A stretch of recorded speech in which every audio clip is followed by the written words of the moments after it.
কোহিনূর হীরা নিয়ে কয়েক শতাব্দী প্রাচীন বিতর্ক ফিরে এলো আবারও। নতুন মাত্রা যোগ করলেন নিউ ইয়র্ক সিটির মেয়র জোহরান মামদানি। বললেন, যুক্তরাষ্ট্র সফররত ব্রিটিশ রাজার কাছে কোহিনূর হীরা ফেরত চাইবেন তিনি।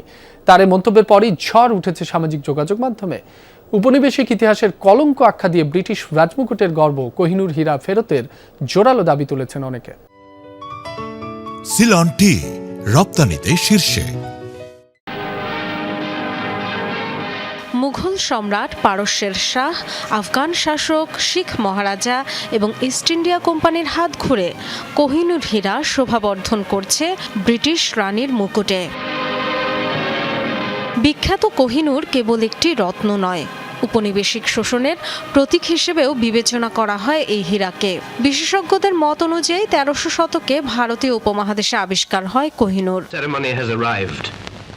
১৮৪৯ সালে British east India company Punjab দখলের পর লাহোর চুক্তির মাধ্যমে ব্রিটিশদের হাতে যায় হীরাটি, যা নিয়ে আজও প্রশ্ন রয়ে গেছে।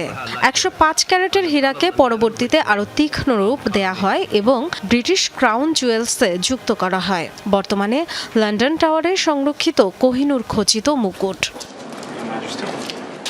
ভারত বহুবার অভিযোগ করেছে জোর করেই কেড়ে নেওয়া হয়েছিল কোহিনূর, আর তা ফিরিয়ে দেওয়া উচিত। হীরাটির মালিকানা দাবি করে আসছে পাকিস্তান, ইরান ও আফগানিস্তানও। যুক্তরাষ্ট্র সফররত ব্রিটিশ রাজা তৃতীয় চার্লসের সাথে নিউ ইয়র্কের মেয়র জোহরান মামদানির সম্ভাব্য সাক্ষাতের আগে আবার আলোচনায় কোহিনূর হীরা। মামদানি বলেছেন, ব্রিটিশ রাজার সাথে দেখা হলে ভারতের কাছে ফেরত দিতে বলবেন কোহিনূর।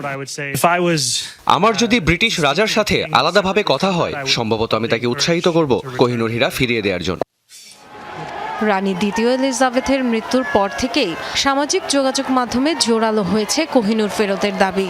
যদিও ব্রিটিশ রাজপরিবারের বিশেষজ্ঞদের দাবি, হীরাটি ব্যক্তিগতভাবে রাজার নয়, বরং ব্রিটেনের রাষ্ট্রীয় সম্পত্তি। একক সিদ্ধান্তে ফেরত দেওয়ার ক্ষমতা রাজার নেই। Dorothy Tasrin, Jamuna news.